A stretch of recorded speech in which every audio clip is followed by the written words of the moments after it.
Nice. Hello everyone, welcome to the exhibition of festive, stupid people. As it is the Merry Meggy month of Moistmas, it seems only right we start with something festive. Just Stop Oil. Yes, I know. We've talked about them a lot over the past 2 years, and well, they've decided to get in the festive spirit themselves. In fact, a video doing its rounds, and it's got them trending, concerned them and a Christmas tree. Tweeted by the likes of Last Generation, the German version of Just Stop Oil. You have Winston Smith saying that James Cleverly, I think that's the Home Secretary, needs to prescribe Just Stop Oil as a terror organisation. Others speculating that perhaps Just Stop Oil have to be some kind of psyop to turn people off about climate activism, which I will admit, if true, just indulge me for a second, would make an awful lot of sense, wouldn't it? It'd be very funny as well. You have others letting their local MPs know how appalled they are by the latest act of mindless vandalism. Can the BBC please report on this and ask a representative from Just Stop Oil how vandalising a tall Christmas tree helps their cause? There's an answer for that we'll get to soon. Others suggesting, can we just put Just Stop Oil, the clowns of them, onto an island somewhere and give them exactly what they want. Supply them with products that were produced with no oil. We can do a version of Castaway and give them their own little Wilsons. Another user believes that Just Stop Oil, the tossers anyway, all of them, should be spending Christmas behind bars, not allowed to see their friends or families. Do to them what they do to others, make them effing miserable. Also shame on the people just walking by allowing this instead of punching the greasy dat. I'm going to insert before we get to the video that I'm going to play. It's funny. If people, the public, the oikari, intervene in any way, they will be prosecuted because the UK people are not allowed to defend themselves. They're not allowed to stand up for what is right. They have to at all times trust the popo, the pigs, the fuzz, the rozzers, the morons who think themselves above the law, yet are simultaneously held highly accountable to the law. Mikey says, might wonder why they're not charging the people responsible. Give it 6 months and they'll use Just Stop Oil as a weapon to outlaw the act of protesting, can guarantee it. And that is the problem with Just Stop Oil's tactics, and also a reactionary government, which is all governments really. For the sake of optics, they want to be seen doing something, and the British people are known for being more than happy to have their freedoms taken away from them. Just Stop Oil, for the sake of what a protest is, are essentially poisoning the well. The final tweet is the one that was being retweeted by everyone. This is how Just Stop Oil wish you a Merry Christmas. A beautiful tree, the planning, the cost, the hard work, now heading for landfill. What a bunch of tossers. I'm going to say from the offset, this tree looks magnificent. Sorry, looked magnificent. It looked like it was done by Monica Geller herself. It was OCD and beautiful until Just Stop Oil decided, YOLO swag fam, that tree needs an extra colour that's missing from its green, gold and red, in the form of orange. I'm going to say now, the reason why Just Stop Oil like to do things like this is because it draws in huge attention. It really does. They've been trending for 2 straight days because of this. This one act of vandalism has gotten them that. There are others that are being released from police custody from separate instances where they're not allowed to protest or march, yet they're doing it anyway. I firmly believe in the right to protest, 100%. Even at the cost of the oikari who can't get to work. I honestly believe that protesting is a fundamental part of British, and it should be a part of every human's right to protest whatever it is they disagree with. Over the past 3 years, groups like Just Stop Oil have seen a steep decline because they have been seen to accomplish absolutely sod all. So why do it to a Christmas tree? Because they can, and because it gets them the attention. Any publicity is seen as good publicity if they can then regurgitate the message that has failed to resonate with the oikari for years.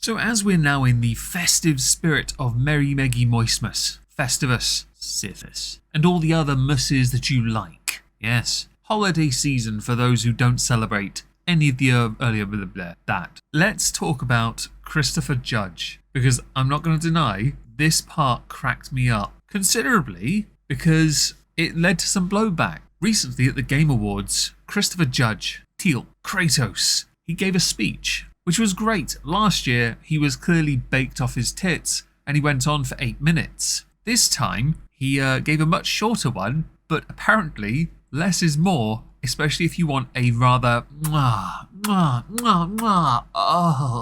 gorgeous response, especially when it involves anger. Fun fact, my speech was actually longer than this year's Call of Duty campaign. What?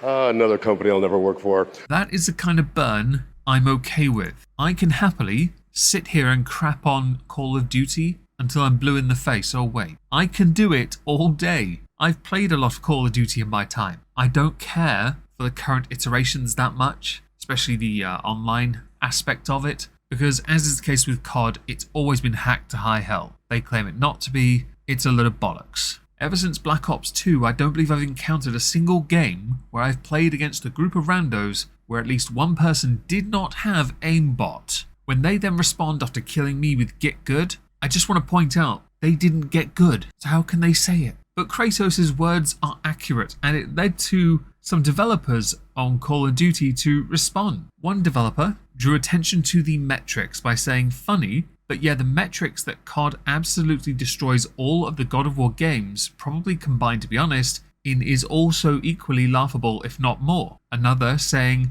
imagine having short user engagement once your game is consumed, can't relate. With a third saying that it was more the context in which the joke was made that made it bad. Are you sure about that? Because it sounds like someone trying to act smarter than they are to downplay the fact you got burned by a campaign game that is immersive, tells great story, gives people a lesson about an entire pantheon of gods. Does it in a way that doesn't require cheat codes. You know, the kind of hacks people use in their games all the time. Oh, but the engagement. Yes, because it turns out people with really short attention spans play that crap. They go from game to game to game because that's all they've got, as opposed to immersing themselves into something that doesn't require them having an aneurysm because everyone's cheating. What gets funnier is it was only 24 hours later that those same developers that were trying to crap on Kratos backtracked what they said. Quote, I deleted the tweets. I can take a lot of poop, but insults just for the sake of abuse, jokes about harassment and death threats are where I draw the line. People were telling you to learn to take a joke and that's what you decided to use? Oh, victim card. Boing, foot.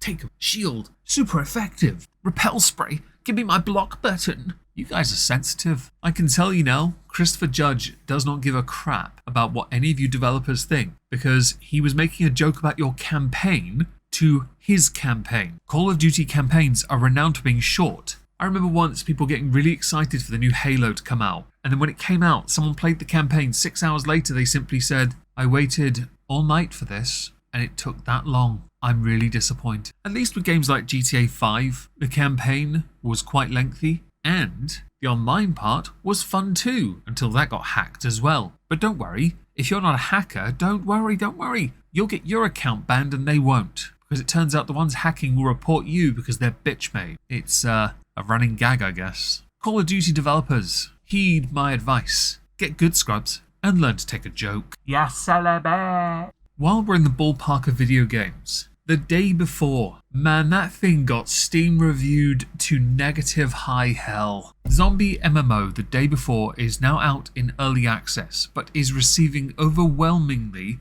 negative reviews on Steam. It's been a rocky road for the game, with accusations the game was a scam, copying the work of other developers, criticism against the use of unpaid volunteers, and a trademark dispute with a Korean calendar app. They didn't rip off 7 Days to Die, did they? Because that was already quite fun. Just days ago, developer released a statement apologizing for the game's marketing and requesting, please don't accuse us of scamming. Now it's out, the players are disappointed with the product. The game is still early access. Many reviews, though, note how it does not include the open world MMO elements promised by the developers and does not live up to the rather lofty goals. With some of the reviews saying, turns out it is a real game, kind of wish it wasn't. And the day before refund, the developers posted on the game page, after 5 years of blood, sweat and tears, we can finally say these words. The day before is out now, which is somewhat ironic, to be honest. Come on, It's ironic. Game journalist Nick Calandra had said on Twitter, yeah, do not buy the day before. I'm usually pretty lenient,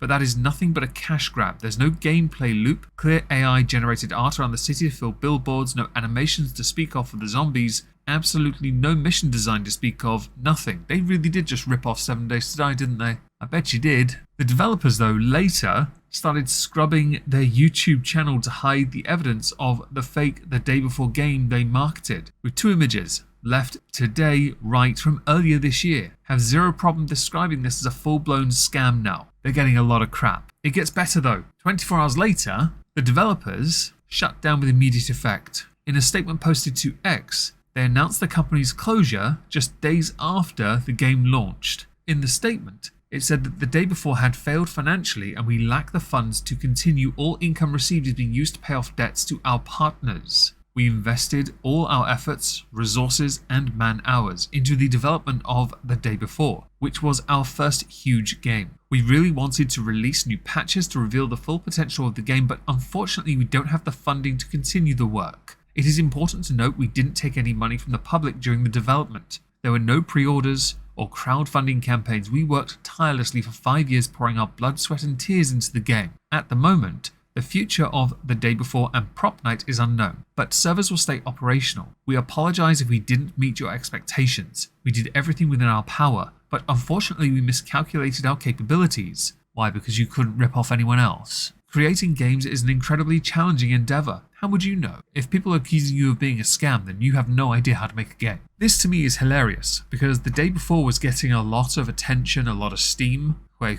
It was getting attention for all the right reasons because it was an interesting idea. Although I would point out, and I've said it a few times already, 7 Days to Die already exists. So the developers, fantastic, had brought this entirely on themselves because when you feck around, you find out. And the more you feck around, the more you find out. Congratulations, I see we have another Salabah moment situation type deal. Honorable mention goes to Brent Davey from Austin, Texas, who recently appeared on Caleb Hammer's Financial Audit. When appearing on this, he spoke about his gambling subscriptions to Netflix and OnlyFans. He also complained that he had no savings, no job, and relied on his parents to pay his rent for 7 years because, and this is really interesting and totally not a cliche, he refuses to take work that he believes is beneath him. Bitch, I'm nearly 38 and I'm still a cleaner, and I'm quite happy to do it. I will do any job that pays me to do the job. This ridiculous mentality of, these are beneath me. You haven't paid your own rent for 7 years.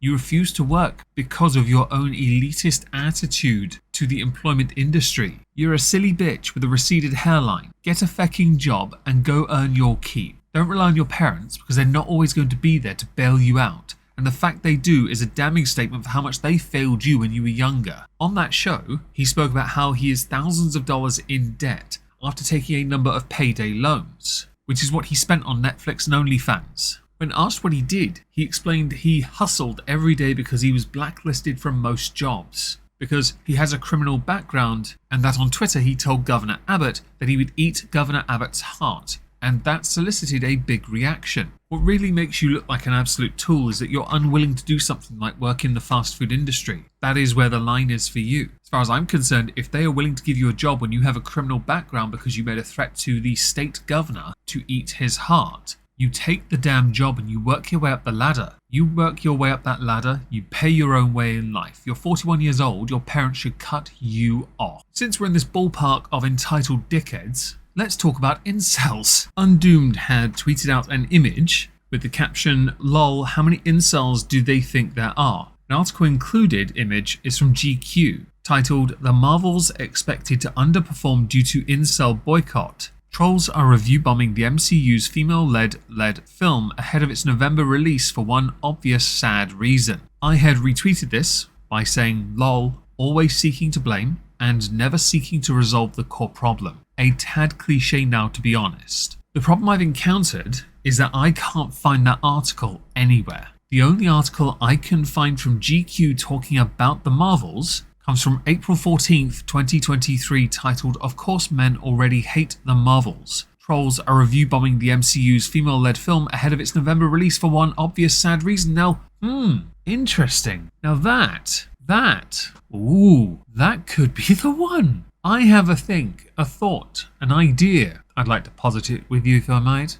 That you changed the title because you got blowback from incel to just men instead. Because why go with incel when that elicits such a negative response when you could just say men instead? Because that's going to make people want to go and see a movie that's bombed at the box office now that it's no longer there. I feel like you did a horrendous job promoting UGQ and others because, yet again, instead of doing what I said in my tweet, you're not resolving the problem, you're simply trying to tear groups down. I guess the part that fascinates me is this was written in April 14th, but it was doing its rounds again in December. And that is because that was the title of the article up until very recent, which speaks volumes about the level of baity hate crap you, GQ, and many others are willing to continually push to drive your message home. Every time an all-female led thing has hit the cinemas, when it is pushed as such, it has invariably tanked. There are one or two that slip through the cracks and do really well. One or two.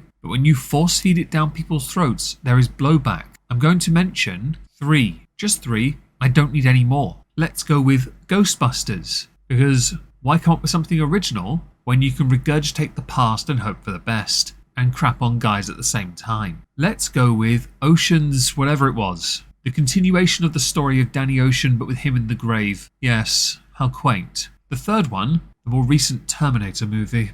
That was a mistake, wasn't it? Yes, that went down well. Can you stop doing this? Can you stop giving us films we don't want? If you, the person creating the movie, does not want the movie to fail, stop pushing these ideals onto people that do not share them. The casual viewer does not care. They want to be entertained. They are not going to be entertained if you're pushing your ideology onto them. How is this hard to get, fam?